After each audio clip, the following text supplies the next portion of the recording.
Good day, this is Prof. Dale. Nandito tayo ngayon sa Matabungkay, Batangas.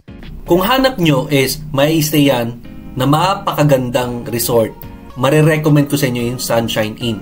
Dito lang ito sa puso ng Matabungkay. Huwag na natin patagalin. Tara, pasok tayo sa loob ng Sunshine Inn dito sa Matabungkay, Batangas. Marami tayo ritong mapagpipilian. Meron silang single room, deluxe, family room, meron rin silang pang event. So isa-isahin natin dito sa vlog ko yung iba't ibang rooms. Okay? Dito lang po yan sa Sunshine Inn, Batangas. Ang check-in time dito is 2 p.m. and check-out time naman dito is 12 noon kinabukasan. Payment upon check-in, no pets allowed tayo. Aba, syempre, hindi mawawala sa isang beach ang water activities. Meron dito island hopping, motorbangka, pedal boat, jet ski at iba pa. Ngayon, punta tayo ngayon sa single room nila. Ito, napakalinis, wala akong masabi.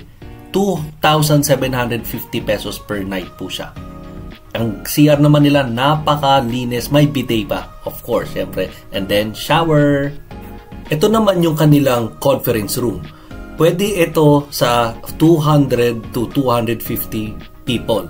So, ganito kalinis at kalawak ang kanilang conference room. Pwede kang mag-video, okay? Yan, naka-ready na. Kitang-kita naman.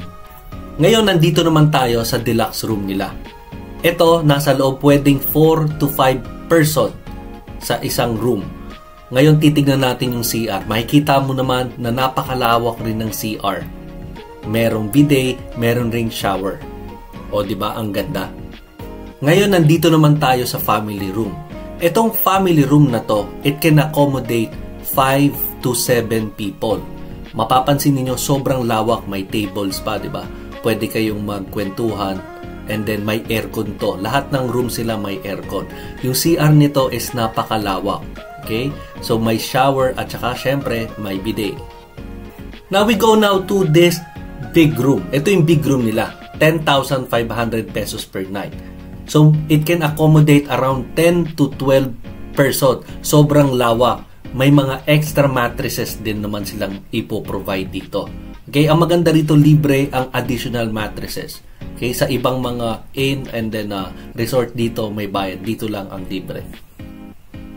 So, ano pang hinahantay ninyo? Punta na rito sa Matabungkay. Kitang-kita naman dito sa video na to na napakalinis, napakaganda dito sa Matabungkay. Malapit lang to. 2 to 3 hours of travel.